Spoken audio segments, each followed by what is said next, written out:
All right, we're back on MorningLine. Thanks for joining us. Just wrapped up a conversation with Butch Spiritin, and we're going to be joined here in just a moment by Lelan Statom, who's doing double duty, running back and forth. And we've got a phone call I'm going to take here in a moment. But Leland's double duty today because Nicky D's on vacation this week. So he'll join us. We're going to talk weather with him in just a moment. And actually, James waited through the break, and if he had a question for Butch, I apologize, but maybe I can try to get the answer for him. And James, good morning. Hi, James.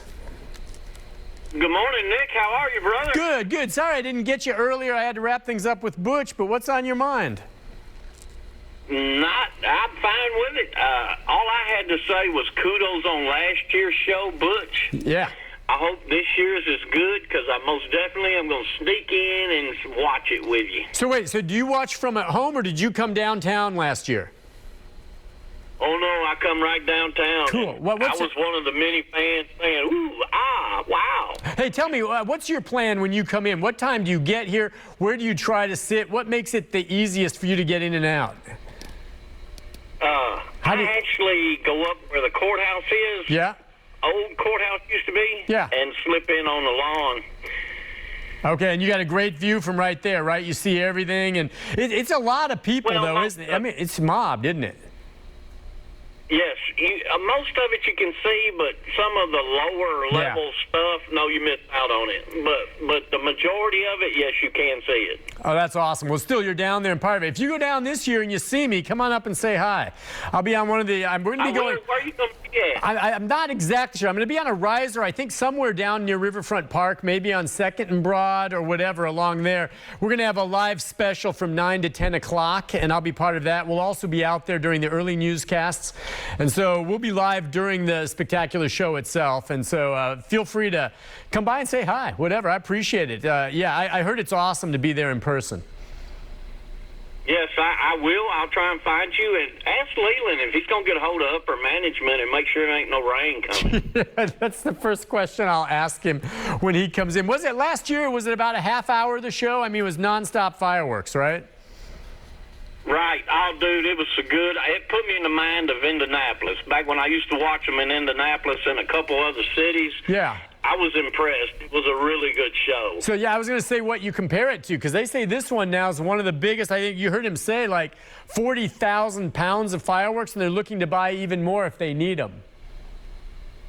Man, if you got to scrape gas together and beg, borrow, or steal, I hate to say steal, but if you got to do something, mow grass, whatever, make sure you go see this show. Okay. Yeah, I'm with you. James, listen, thank you for calling in. I'm with you on that. Hopefully, listen, you don't have to convince people to come down. They will. As we heard Butch say, I think the vast majority of the people are like James, locals that come down, maybe up to 70%. To watch the fireworks show itself on Monday evening, okay? Maybe mostly locals. You got your share of tourists. But I think we have a lot of tourists that will be coming here, visitors, from Friday through Monday, okay? And their idea is, look, we want to go somewhere for the 4th of July that'll be fun. What better place than Music City? And they come here, and so they'll enjoy themselves, through, downtown's going to be crazy with stuff going on Saturday, Sunday, and Monday. And so I think they'll be here. As Butch said, there will be all kinds of kid zones. There'll be shows. I'm intrigued by the security that will be in place. God forbid you think about the potential for, some type of shooting incident or something like that. And I've got confidence that law enforcement understands the fact that this would be a potential target, as many fireworks shows around the country may be, and that you're going to have not only a lot of uniformed officers out there, but you're going to have a lot of others out there as well who are not obvious. You're going to have cameras. You may even have snipers on the roof, just keeping an eye on anything if something were to go down. But I'm confident it'll be safe. As you said, there'll be metal detectors out there. There is alcohol served inside some of these zones that you'll get into. So to get in, you have to show that, you're, 1, of age, and 2, that you're not carrying a weapon or something along those lines. But down there for our coverage, make sure you tune in to News Channel 5 on Monday night. We'll have things going on in the early newscasts. And then I know Ben Hill and I think Ben will be, with Carrie Sharp, on one of the stages somewhere. I'll be someplace else. We also, what's kind of neat for this, and I kind of lobbied to be up there for this, but I wasn't able to because we're just going to have a chopper up there. I think Sky 5 is going to be up with photojournalist Mike Rose, and it's going to be kind of neat to be up in the sky with all those fireworks going, as long as you keep your distance. But that's going to go on. Our coverage, special will go from 9 to 10 o'clock, I believe. Once the fireworks start really at 9:30, we'll cut back and just cut that loose for you. And it looks like it'll be from, like Butch said, 9:29 till 10 o'clock, about 30 minutes of it. And his big concern is not so much the fireworks in the crowd, it's whether or not Lelan will deliver the weather. And I know everyone's been asking about it. You've been talking about it on the morning show. Good morning, Lelan. Thanks for coming over, man. You doing all right? Yeah, it's good to see you. Good, you too. Good to see you. So he was talking about one year, the wettest 4th of July on record. I forget how many years ago was that? I just remember it was a torrential downpour, and it kind of messed things up. This year, because there was one year, and that may have been the same year, where they were able to get the fireworks off, but the clouds were low, and so couldn't see it, right? So anything like that expected this time around? You know what? For this weekend, it's somewhat typical, where we've got the heat and humidity. Scattered showers and thunderstorms are in the forecast. Now, if we're looking at day side Monday, probably 30-40% during the day, and about 20% or so as you head toward 9 p.m. So I can't rule it out, but the chance is there. But on the other hand, the odds are at least in our favor. Yeah, so it won't be too bad. The bigger thing for me, there's that 4th of July weekend. We don't want rain. It's going to be 91. The big question is, what's the humidity level like? When I remember having gone to the 4th several years back, it was my last one coming downtown.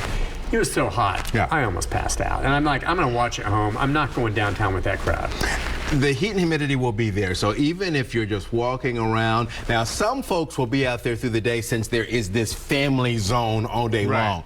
But as you get into the evening, it becomes a little bit more tolerable. Yeah, the humidity is still going to be there, but even if you're just walking or standing, stay hydrated, because we're looking at the heat index upper 90s for us, even with a high, 91 from Monday to 4th of July. Is that the high that day, or will that be in the evening? That's the high that day. So what you're looking at is the Friday, Saturday, Sunday forecast for each day. 40%, 50%, 30%. I don't think any day is a washout. The way things look right now, I don't think any day is a washout. But having said that, heat and humidity and rain means that some places will get downpours. And so by 9:30 that night, or evening, it'll be cooler than that. But the humidity doesn't really go away. No, the humidity doesn't go away. The past couple of days, have you just enjoyed this? That's what I was going to say. It's so great. It's almost, the temperature is the same, but there's no humidity.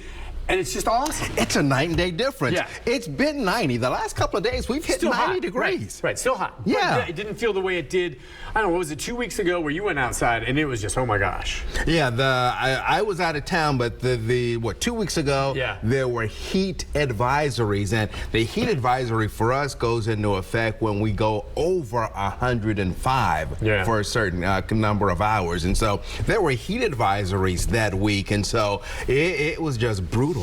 Well, I just, we set a record, right? Didn't they say, and I guess maybe it was this last week, you were just coming back from your break, but it's the first time we hit 100 degrees this time of year in like 10 years or something like that? Last week we made it to 101 degrees. Made it to 101. That was a record for that day? For that day. But the other key thing is, it had been the first time in nearly a decade that we had made it to the 100-degree mark here in Nashville. In any month. We had not been at 100 degrees over the past 5, 6, 7, 8 years. Yes. At all. It doesn't get that hot. And just today is the 10th anniversary, if you want to celebrate. It's the 10th anniversary of us hitting 109. That's significant because that 109, the hottest temp on record for Nashville. So it was during that same period, that part of that same heat wave, when we last hit 100 here in the Nashville area. Okay, and when you say temperatures, again, there's the heat index is a little different. There's the actual thermometer temperature that maybe can't pick up what's added from humidity. Right, and the humidity has an impact on people. Right. Okay, and it's kind of like the wind chill. The wind chill has an impact on people, but not things like cars or anything like that. But it will make it feel warmer. So you throw in the heat and humidity with 100 degrees. For example, Saturday I've got a high of 93. Even tomorrow, the high is 93, but the heat index will be about 97 tomorrow because humidity levels are on the way back up. And what's causing that? Because I know when I was out and it was really hot, and then we had this cloud burst at our house for like 5 minutes. And until that, the cloud burst, and then the clouds cleared and the sun came out, and it was brutal. Now that's because I figured the sun comes out, immediately starts evaporating the water. So what's causing the humidity to go up when you're not having actual rainfall? Well, the rain is not what necessarily causes the higher humidity levels. It's just in the summertime it rains, it's hot and humid, it just adds to the steaminess. Yeah. Think of wind shift. This is where the winds become extremely important. The last couple of days, we've had this nice north wind, nice north breeze. Well, that nice north wind is a drier air. That was the cold front. Now, some people got rain. I don't know, did you get rain Sunday? Very little, just quick and gone. Yeah, so there were people along and south of I-40 who got some decent rain on Sunday. That was a cold front coming through. While we all didn't get rain, we all benefited behind the front with the drier air coming in from the north. This time of the year, though, it's typical summer weather when there is a south wind, and that south wind brings the moisture from the Gulf of Mexico and just transports it here. So it's not the rain that may help generate some more rain over the weekend, but it's that south wind tapping into that Gulf moisture and just transporting it here. And those of us who've been around here long enough, we've all heard of Bermuda High. Bermuda High. All right. It's not how you feel after a week of vacation in Bermuda. It's the fact that there is this area of high pressure that sits up around Bermuda. And so you've got this clockwise motion of air around it. And so as it rotates around Bermuda, across the Gulf of Mexico, and then here, it brings the moisture in our area, and there's the heat and humidity. That's what we're going to break, but that's what catches you off guard. You'll go out there, and I'll be working on the driveway or doing something in the garden, and then all of a sudden you just realize you're drenched. And I wasn't like that the day before, and you realize it's just this humidity. You even have trouble breathing. I feel like there's a drill going right here in my forehead, and I got to go in and sit down. And again, that's the South, folks. I'm not complaining. I know it's the South, and I'm just, as I find that I've aged, I am not as able to tolerate the heat the way I used to. I'm the same way with hot chicken. I think the same thing. We'll take a break. When we come back, if you have a question or comment about the weather, feel free to give us a holler. If not, we got one more segment with Lelan right after this just to talk about what we're seeing with these weather patterns and the like. Always interesting talking weather. We'll be back right after this.